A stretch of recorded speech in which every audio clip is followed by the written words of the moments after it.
சங்கீதம் 45ஆம் சங்கீதம்.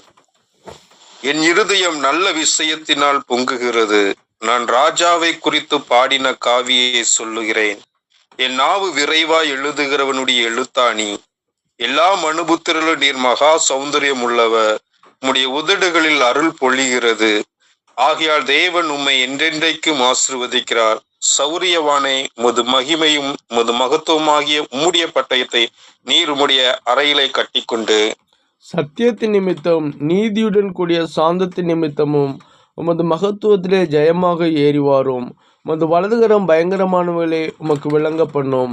உம்முடைய அம்புகள் கூர்மையானவைகள், அவைகள் ராஜாவுடைய சத்துருக்களின் இதயத்துக்குள் பாயும். ஜனசலதங்கள் உமக்கு கீழே விழுவார்கள். தேவனே, உமது சிங்காசனம் என்னென்றைக்கும் உள்ளது. உமது ராஜ்யத்தின் செங்கோல் நீதியுள்ள செங்கோலாய் இருக்கிறது. நீர் நீதியை விரும்பி அக்கிரமத்தை வெறுக்கிறீர். ஆதலால் தேவன் உமது தோழரை பார்க்கிலும் உம்மை ஆனந்த தைலத்தினால் அபிஷேகம் பண்ணினார்.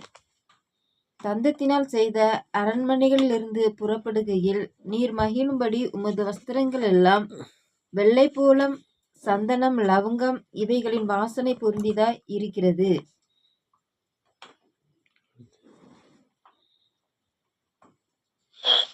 உமது நாய்களுக்குள்ளே அரசரின் குமார்த்திகள் உண்டு. ராஜஸ்திரீ ஒப்பீரின் தங்கம் அணிந்தவளாய் உமது வலது பாசத்தில் நிற்கிறாள். குமார்த்தியை கேள், நீ உன் செவியை சாய்த்து சிந்தித்துக்கொள். உன் ஜனத்தையும் உன் தகப்பன் வீட்டையும் மறந்துவிடு. அப்பொழுது ராஜா உன் அழைப்பில் பிரியப்படுவார். அவர் உன் ஆண்டவர், ஆகையால் அவரை பணிந்து கொள்.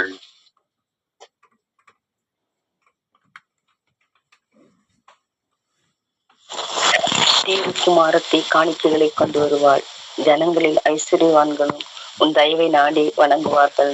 ராஜகுமாரத்தை உள்ளாக பூரண மகிமையுள்ளவள். அவள் உடை பொற்சரியா இருக்கிறது. சித்திரை தையலாடை தரித்தவளால் ராஜாவினிடத்தில் அழைத்து கொண்டு வரப்படுவாள். அவள் பின்னாலே செல்லும் அவளுடைய தோழிகளாகிய கன்னிகைகள் உன்னிடத்தில் கூட்டிக் கொண்டு வரப்படுவார்கள்.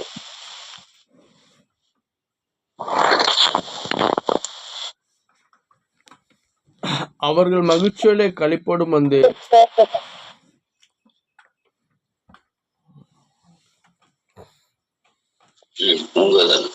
மகிழ்ச்சியோடு களிப்போடும் வந்து ராஜ அரண்மனைக்குள் பிரவேசிப்பார்கள். உமது பிதாக்களுக்கு பதிலாக உமது குமாரர் இருப்பார்கள். அவர்களை பூமி எங்கும் பிரபுக்களாக வைப்பீர். உமது நாமத்தை எல்லா தலைமுறைக்கும் பிரஸ்தாபப்படுத்துவேன். இது நிமித்தம் ஜனங்கள் உம்மை என்றென்றைக்கும் உள்ள சதா காலங்களிலும் துதிப்பார்கள்.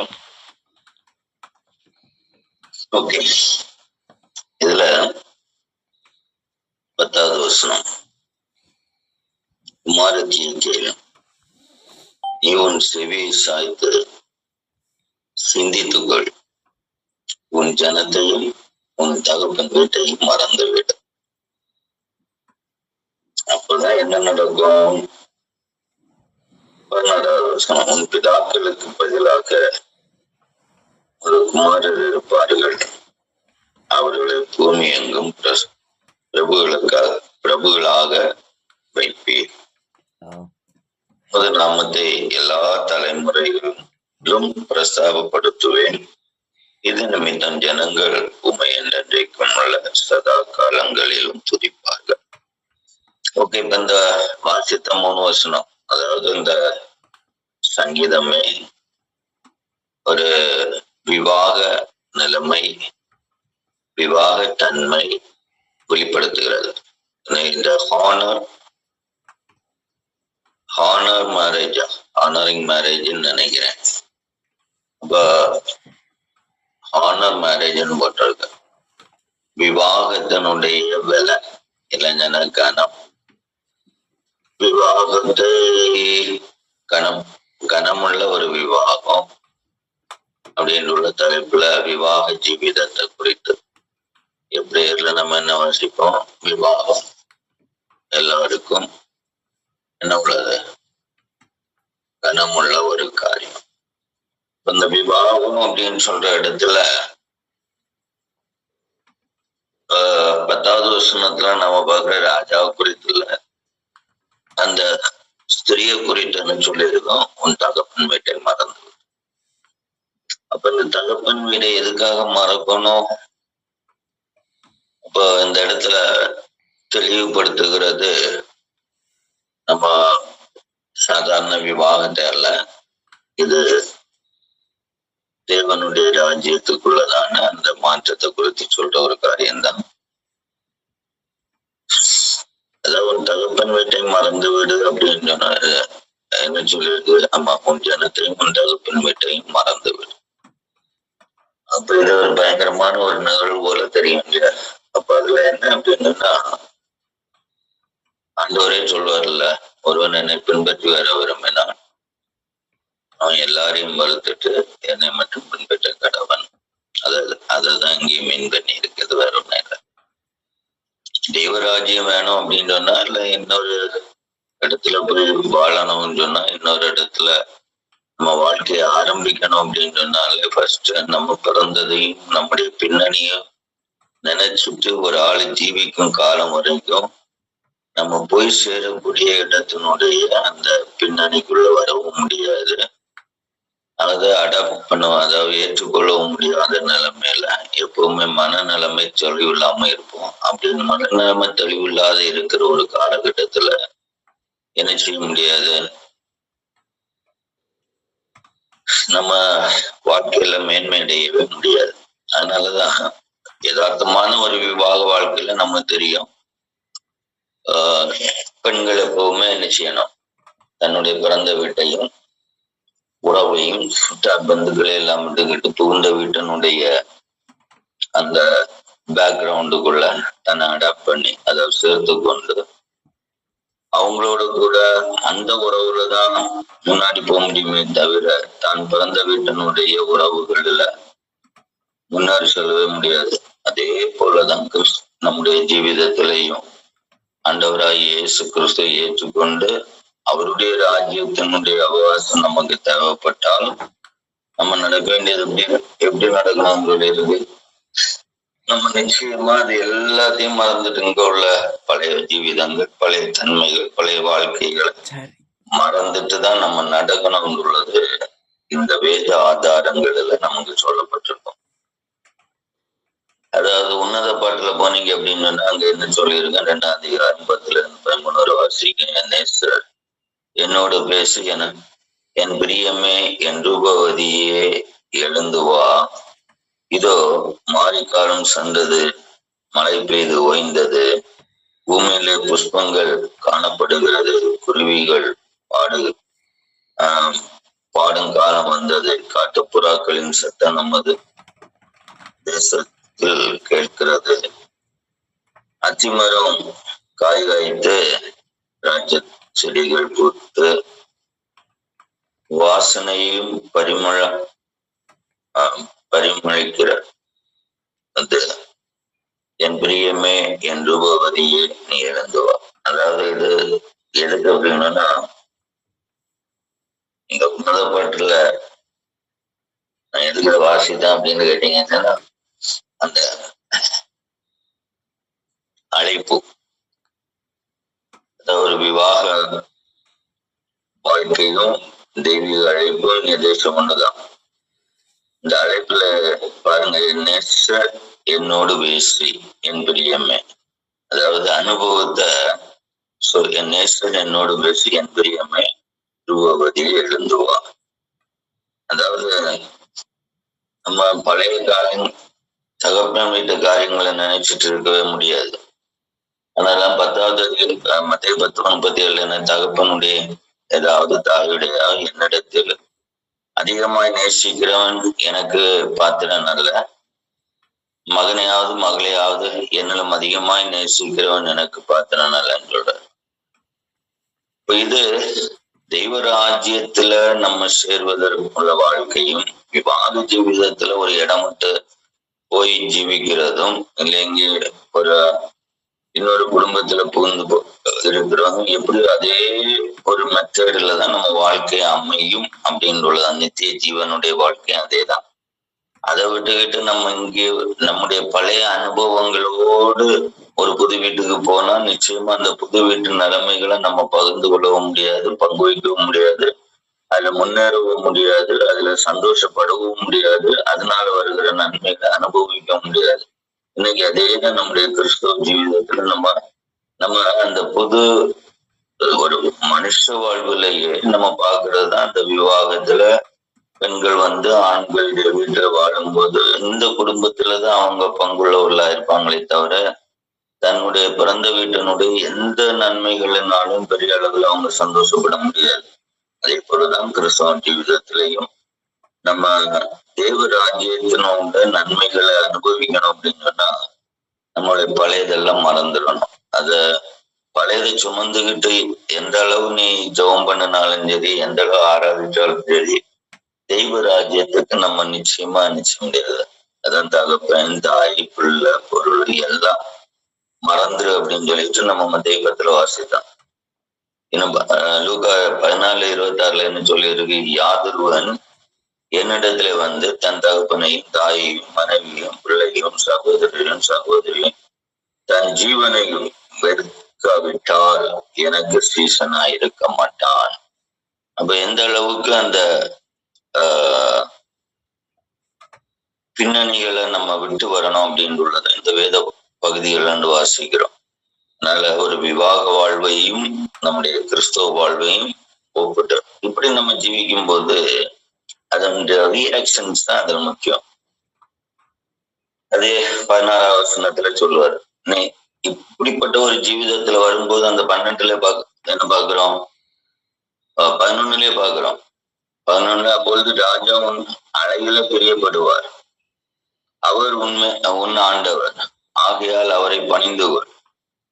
அப்போ அதாவது பழைய லைஃப வெறுத்தா மட்டும்தான் தேவனுக்கும் இல்ல இது உலக பிரகாரமா இருந்தாலும் சரி தேவனுக்கு பிரியம் உண்டாகும். பழைய வாழ்க்கையை கொஞ்சமாவது வச்சுக்கிட்டே வாழக்கூடிய அளவு வரைக்கும் நம்முடைய அழகு உருவாகவும் செய்யாது, தேவனுக்கு பிரியம் உண்டாகவும் செய்யாது.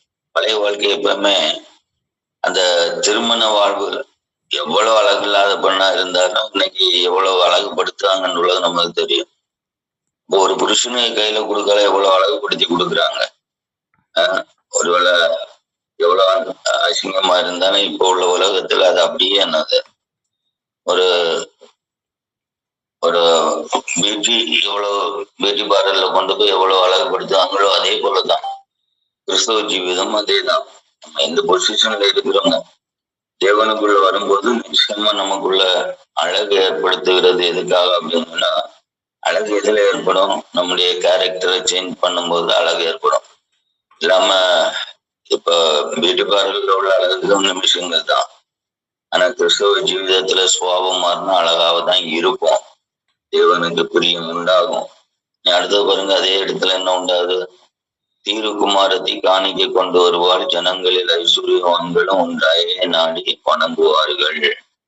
அப்போ இது எதை காட்டுது அப்படின்னா, ஒன்னு தீருக்குமாரத்தி காணிக்கைகளை கொண்டு வருவாள் அப்படின்னா இப்ப கல்யாணத்துக்கு வர சும்மா வருமானா இதை கிஃப்ட் கொடுப்பாங்க. அதே போலதான் கர்த்தரோடு உள்ள ஒரு ஜீவிதத்துல நமக்கு நல்ல ஒரு நலமை இருந்தா நிச்சயமா மற்றவர்களால் என்ன செய்யப்படுவோம், கனப்படுத்தப்படும்படி நடக்கும். அடுத்து ராஜகுமாரத்தி உள்ளாக பூரண மகிமை உள்ளவள், அவள் உடை பொற்சரிகை ஆயிருக்கும். அந்த அந்த பகுதிகளே இங்க மறைவுள்ள உள்ளாக பூரண மகிமை உள்ளவள். உள்ளாக என்னன்னா அதாவது அவளுடைய உள்ளான கேரக்டர் எப்பவுமே அழகா இருக்கும்ன்றதுதான் அதுல விளக்கி இருக்கு. இனி சித்தரித்த அவளுடைய ஆடைகள். ஓகே, அதுக்கு அடுத்தது அவர்கள் மகிழ்ச்சியோடு களிப்போடும் ராஜா அரண்மனைக்குள் பிரவேசிப்பார்கள். தேவராஜ்யத்துல துக்கத்தோடும் துயரத்தோடும் நம்ம எப்ப வந்தாலும் தேவராஜ்யம் அப்படின்னு சொல்றது நம்ம ஜெபிக்கிற ஒவ்வொரு நிமிடமும் நமக்கு சமீபமா தான் இருக்கும். அங்க துக்கத்தோடும் துயரத்தோடும் நிற்க முடியாது, அங்க சந்தோஷத்தை தான் இருக்கணும். இந்த 16 தான் கொஞ்சம் அது ரொம்ப அழகா சொல்லியிருக்கு. உமது பிதாக்களுக்கு பதிலாக உமது குமாரர் இருப்பார்கள், அவர்கள் பூமி எங்கும் பிரபுகளாக வைக்கப்படுவார்கள். அப்ப தன்னுடைய ஜீவிதத்துல பழைய எல்லா வாழ்க்கையும் மறந்து தேவனுக்குள்ள இருக்கிற ஒரு கணவன் மனைவி தேவனுக்குள்ள இருப்பாங்கன்னு சொன்னா அவங்க பிள்ளைகள் ராஜாக்களாய் பிரபுக்களாய் மாறுறதுல சந்தேகம் இருக்கு. இன்னும் நம்ம பிள்ளைகளுக்கு அப்படிப்பட்ட ஒரு வாழ்க்கையே இல்லை. ஏன்னா பழையது எப்பவுமே நமக்குள்ள இருக்கிறதுனாலதான் நம்ம பிள்ளைகளும் பழைய நிலைமையில இருந்துட்டு இருக்காங்க. நம்ம பிள்ளைகளை ராஜாக்களா பிரபுக்களா மாற்றுறதுதான் தேவனுடைய ஆசை. ஆனா என்ன, பிள்ளைகள் அப்படியே நம்மளை போலதான் கஷ்டப்படுறாங்க, நம்மளை போலதான் பிரயோஜனப்படுறாங்க, நம்மளை போலதான் வேலை இல்லாம இருக்காங்க, நம்மளை போலதான். காரணம் நம்ம பழைய வாழ்க்கையை மறந்து கிறிஸ்துவிட்ட வரலன்னு உள்ளதுதான்.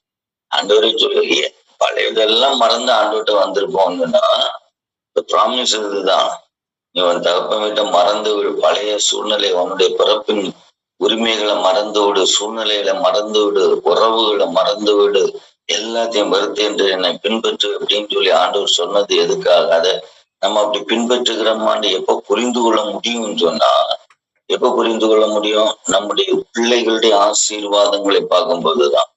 பொதுவே நம்ம உலகத்திலே பார்க்கும்போது நம்முடைய ஒரு குறிப்பிட்ட காலகட்டத்துல, அதாவது இந்த பெந்தெகோஸ்து சபை வளர ஆரம்பிச்ச ஒரு காலகட்டத்துல பாத்தீங்கன்னு சொன்னா எல்லா வீட்டுல இருந்தும் 4 பேர் வெளிநாட்டுல இருப்பான். இப்ப எல்லா வீட்டுலயுமே இருக்கான். இப்ப குறைஞ்சாதியும் வெளிநாட்டுல தான் இருக்கான். அது வேற கதை. அன்னைக்கு ஒரு காலகட்டம் இவன் தான் இருப்பான், இவன் தான் போவான், மற்றவன் போக மாட்டான். அதாவது அப்படிப்பட்ட ஒரு காலம் இருந்தது. அந்த காலங்கள்ல ஆசீர்வாதம் இந்த வீட்டை தேடி வர்றது, அவன் அங்க இருந்து வரும்போது நான் அங்க பெரிய ஆபீசர், இங்க பெரிய ஆபீசர்னு சொல்றது. இன்னைக்கு இப்ப ஆபீசரா போகல, இன்னைக்கு வேற விதமா தான் போறாங்க. பாத்ரூம் வரைக்கும் கழுவி கொடுக்குற வேலைக்கு தான் அன்னைக்கு போயிட்டு இருக்காங்க. அன்னைக்கு ஒரு காலம் அப்படி இல்லை. படிச்சவனுக்கு தான் போக முடியும், போனாலும் அங்க நல்ல ஒரு உயர்நிலைக்கு தான் போனாங்க. அப்ப அப்படிப்பட்ட ஒரு நிலையெல்லாம் இருந்த காலங்கள் உண்டு. அதனால வேதத்துல எதுவுமே பொய்யா சொல்லப்படல. வேதத்துல சொல்லப்பட்டது எல்லாமே உண்மையின் உள்ளதை நம்மவே உட்கார்ந்து சிந்தித்து தியானிக்கும் போது நமக்கு வெளிப்படும். அப்ப கர்த்தர், அதாவது எப்படி ஒரு மனவாட்டி தன்னுடைய தகப்பன் குடும்பத்தையும் உறவுகளையும் மறந்து தான் புகுந்த வீட்டுக்குள்ள பிரவேசிக்கிறாளோ, அதுபோல ஒவ்வொரு கிறிஸ்தவனும் நம்முடைய ஜீவிதத்துல பழையவைகளை எல்லாம் மொத்தமா விட்டுட்டு தேவனுக்குள்ள கடந்து வரும்போது ஒரு அடையாளம் என்னன்னு சொன்னா, நம்முடைய பிள்ளைகளுடைய மேன்மையான வாழ்வு. இனி அடுத்து என்ன சொல்லி, உமது நாமத்தை எல்லா தலைமுறைகளிலும் பிரசாபப்படுத்துவேன், இது நிமித்தம் ஜனங்கள் உண்மை என்றென்றைக்கும் உள்ள சதா காலங்களை துதிப்பார்கள். அப்ப நம்ம இனி 2வது செய்ய வேண்டிய ஒரு காரியம்னா, மக்கள் உயர்நிலையில வரும்போது இன்னைக்கு அநேகருக்கு என்னது, அவரை பிரஸ்தாபப்படுத்த நேரம் இல்லை, தன்னை பிரஸ்தாபப்படுத்துவாங்க. ஓ, நான் அப்படி நடந்தேன், இப்படி நடந்தேன், இப்படி அப்படி வந்தது, இப்படி வந்தது. அதே நேரத்துல இங்க ஆண்டவர் எதிர்பார்க்கிற ஒரு காரியம் என்னது? சங்கீதக்காரன் தன் வாழ்க்கையில திட்டமா சொல்றான், தலைமுறைகளிலும் பிரஸ்தாபப்படுத்துவேன். எல்லா தலைமுறைகளும் தேவனை பிரஸ்தாபப்படுத்தணும். இன்னைக்கு பிள்ளைகளுக்கு தேவனை பிரஸ்தாபப்படுத்த நேரமே இல்லை. அதுக்கான என்னது, நமக்கு நீ யதார்த்தமான தேவனோடுக்குள்ள உறவுகளுக்குள்ள நம்ம வரல. நம்ம பிள்ளைகளை பிரஸ்தாபப்படுத்தல அப்படின்னு சொன்னா, இப்ப பிரசன்ட்ல இருக்கிற பிள்ளைகளே பாருங்க, நீங்க வளர்க்குற பிள்ளைகளே இப்ப ஜெபிக்காது, துதிக்காது, வேதம் எடுக்காது, வாசிக்காது. பின்ன எப்படி ஆகும்? அந்த பிள்ளை தெய்வத்தை பிரஸ்தாபப்படுத்தும். எப்படி ஆகும்? பிள்ளை உயர்ந்த நிலையை ராஜாக்களோட பிரபுகளோட உட்காரும். நம்ம ராஜாக்களோட பிரபுக்களோட பிள்ளை உட்காரல, எனக்கு வேலை கிடைக்கல, எனக்கு அது நடக்கல, எனக்கு இது நடக்கல, பைபிள்ல சொன்னது நடக்கல. இங்க தலைமுறைகள் என்ன செய்யணும்னா தேவனை பிரஸ்தாபப்படுத்தணும். ஆனா இன்னைக்கு தலைமுறைகளுக்கு தேவனை பிரஸ்தாபப்படுத்த நேரமே இல்லை. அது சம்பாதிக்கிறதுலயும், ஊரை சுத்துவதிலையும், உலகத்தை சுத்துவதிலையும் நடந்துகிட்டு இருக்குது. தேவனை குறித்த சிந்தனை தம்முடைய தலைமுறைக்கு உருவாகாத போது எப்படியாகும்? தேவனை துதிக்காத பிள்ளைகள் எப்படி மேன்மை அடைய முடியும்? ஏதோ ஒருவேளை பைபிள சங்கீதக்காரன் ஏதோ எழுதி வச்சாரு, அதனால நம்ம இப்படி பேசுவோம்னு நினைக்கிறதுக்கு இல்லை. அது யதார்த்தம் தான். ஒரு காலகட்டங்களில் அப்படிதான் இருந்தது. அதான் சொன்னால, ஒரு காலகட்டம் படிச்சவங்க மட்டும்தான் போனது. தேசம் வெளிநாட்டுக்கு போவாங்க, படித்தவங்களுக்கு மட்டும்தான் என்னது. ஆனா அங்க கக்கூசுகள் தான் போகல. ஆனா இன்னைக்கு கக்கூசுகள் தான் நிறைய போகுது. அங்க போய் கீழே என்ன லேபர் ஒர்க்கு தான் எங்க போனாலும் போயிட்டு இருக்கு. இல்லாம அன்னத்தை போல என்னது அங்க போய் ஆபீசர் ஆயிட்டோம். அந்த ஊர்ல போய் என்னது என்ன 1-2 இந்த சுந்தர் பிச்சை போல 1-2 கேஸ் வீட்டுல இருக்கலாம். மேக்சிமம் போறது இன்னைக்கு வேற நாடுகள்ல போறது இருக்கு. அப்ப எதனால நான் இதை இவ்வளவு திட்டம் நினைச்சிருக்கேன் அப்படின்னா, நம்ம வாழ்க்கையில தேவனோட வாழுவது எப்படி ஒரு விவாக ஜீவிதத்துல ஒருத்தி தன்னுடைய வீட்டை மறந்து வந்து வாழ்கிறாங்களோ, அது போல தேவனோடு நம்ம வாழ நம்ம வாழ்க்கையை ஒப்பு கொடுத்தால் நம்முடைய தலைமுறையினுடைய ஆசீர்வாதத்தை காண முடியும். இல்லாத எப்படி சும்மா மேரேஜ் அப்படின்னு ஒரு கல்யாணம் நடந்து ஒரு வாழ்க்கை வாழுறாங்க அப்படின்னு சொல்லிட்டு எல்லா வீட்லயும் முன்னேற்றங்களையோ உயர்வுகளையோ காண முடியல.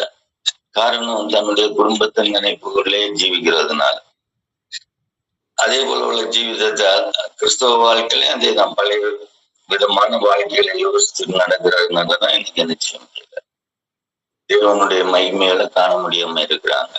அந்த தெய்வ மகிமையை காணக்கூடிய கிருபையை கத்த தரும்படியா இதில் தியானிப்போம். How will changes married life the same thing. நம்ம எப்படி நம்முடைய திருமண வாழ்வுல ஒரு ஸ்திரீயானவள் தன்னை மாற்றிக்கொண்டு வாழுகிறாளோ, அது போல கிறிஸ்தவர்களாகிய நாம் ஒவ்வொருவரும் ஆண்டவரோடு உள்ள அந்த உறவுல பந்தத்துல அவரோடு வாழுகிற வாழ்வுல நம்முடைய பழைய வாழ்க்கையில எல்லாம் மறந்து வாழ கத்த கிருபை செய்வாராக சொல்லிப்பான்.